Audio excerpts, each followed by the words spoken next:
La Première Guerre est tragique pour les hommes, mais profitable pour l'industrie.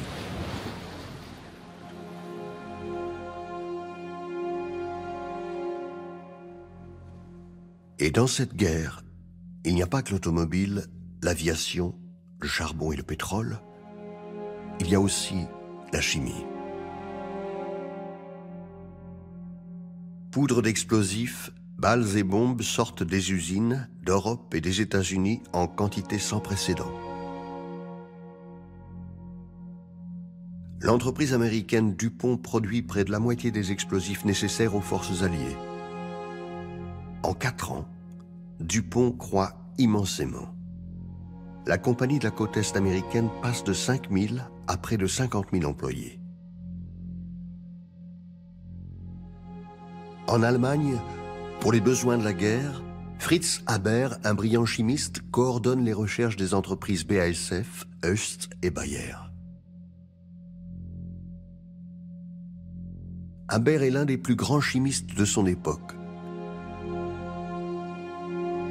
Pour fournir l'armée allemande en explosifs, il vient de mettre au point un procédé de synthèse de l'ammoniac qui servira de fertilisant dans toute l'agriculture du XXe siècle.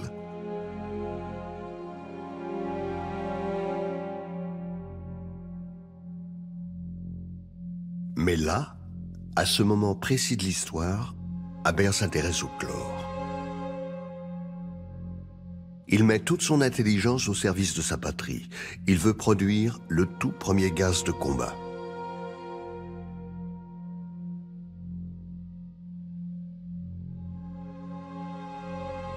Dans son sillage, les Français et les Anglais développent eux aussi leur propre gaz.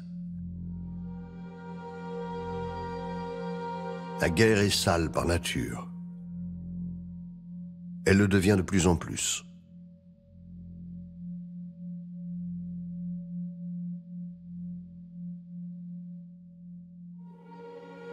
Loin de la boue des tranchées, une autre guerre est en train de s'engager.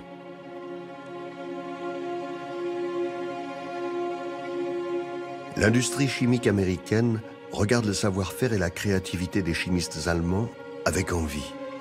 Le potentiel économique du maniement des molécules est une promesse vertigineuse.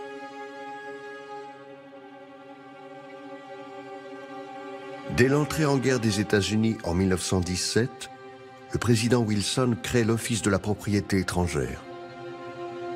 L'Office est chargé de saisir les biens appartenant à l'ennemi. Parmi eux, un précieux butin. Les brevets déposés aux États-Unis par les laboratoires allemands. Le géant Bayer se voit ainsi arracher l'une de ses plus profitables inventions, l'aspirine. Une manne dont profitera la Monsanto Company, une jeune entreprise dont le nom est encore peu connu. Cette saisie devait être provisoire et les brevets rendus à leurs auteurs à la fin des hostilités. Mais pour les laboratoires américains, l'opportunité est bien trop belle. Ils se regroupent sous une nouvelle corporation, la Chemical Foundation, et achètent au gouvernement à prix dérisoire des milliers de brevets allemands. La fondation assure ainsi l'émergence d'une industrie chimique américaine prête à concurrencer l'Allemagne d'après-guerre.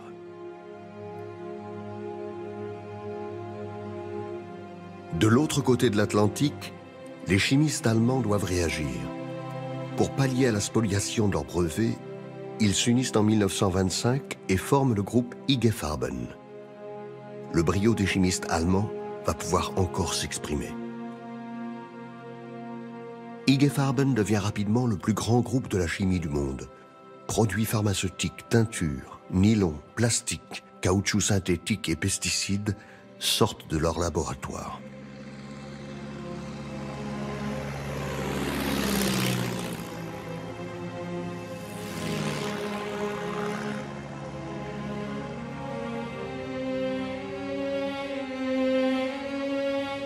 Pendant tout le siècle, les grandes entreprises de la chimie entretiendront une liaison peu recommandable avec la guerre et la destruction.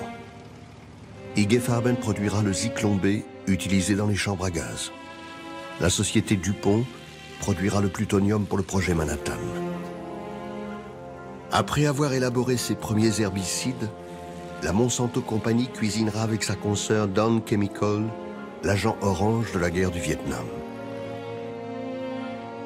En mobilisant son génie scientifique pour tuer l'ennemi, l'homme a appris à tuer le vivant en général.